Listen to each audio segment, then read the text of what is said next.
Hello everyone, আসসালামু আলাইকুম। আজকে আমরা আসছি উত্তর বিশ্বনাথপুর।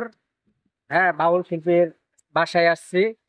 এই বাউল একটি পাখি লালন পালন করছে দীর্ঘদিন ধরে। সে পাখি কথা বলে এবং তাকে যা বলা হয়, সে পাখির মালিক কিন্তু যা বলবে এই পাখি কিন্তু সেভাবেই কথা বলে, সেভাবেই চলে। আসলে এই বিষয়ে আমরা এই বাউলের কাছে আমরা জিজ্ঞাসা করবো এই পাখিকে কি কি ভাষা শিক্ষা দিয়েছেন। এই ব্যাপারে আমরা জানতে চাবো, আসলে এই পাখিকে আপনি কি ভাষা শিক্ষা দিয়েছেন যদি একটু বলতেন। সে কি কি করতে পারে? আমার পাখিরে বাংলা ভাষা, হিন্দি ভাষা, করাচি ভাষা, করলা ভাষা, জিঙ্গা ভাষা সব শিখাইছি। আচ্ছা, ঠিক আছে, প্রাথমিক ভাবে আপনি একটা ভাষা বলেন পাখি বলেন।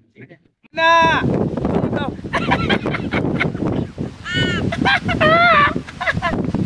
কও। আসলে এই পাখিটা এই পাখি ময়না পাখি এটা কথা বলে। আসলে এই পাখির যে একটা ভয়েস আমরা দর্শকদের উদ্দেশ্যে আমরা শুনতে চাই।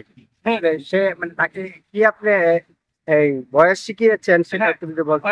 খাইছো কলা, খাইছো কলা, খাইছো কলা, খাইছো কলা, কলা কলা খাইছো। না না, শীষ না। কলা খাইছো, কলা কলা খাইছো, কলা। আরে শীষ দিস না, কলা কলা। প্রিয় দর্শক, পাখি ময়না পাখি দেখছেন যে কথা বলেছে। সে তাকে বলছে ময়না কলা খেয়েছ। হ্যাঁ, তো দেখতে পাচ্ছেন। হ্যাঁ, ও খুব দুষ্ট। এটার সাথে খাওয়া যায় না, কিন্তু আমরা দুজনের লাগে আইলে ঝামেলা। আমরা দুজন আলাদা থাকুন লাগবো। আছে, আমি একজন উপস্থাপিকা, আমাকে উপস্থাপক, ঠিক আছে, আমাকে তোকে কিভাবে আক্রমণ করছে এত সুন্দর আমার সাথে শত্রু যাবে। যাক, খুবই মানে আমি এটা আশা করি নাই। ঠিক আছে, ঠিক আছে বন্ধুরা, পাখি কিন্তু অনেক কিছুই হ্যাঁ জানে, অনেক কিছু হয়তো আজকে তার মুড তেমন ভালো নেই।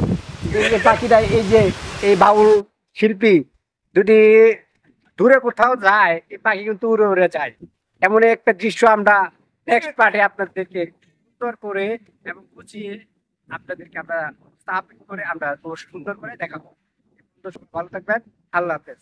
সালাম আলাইকুম।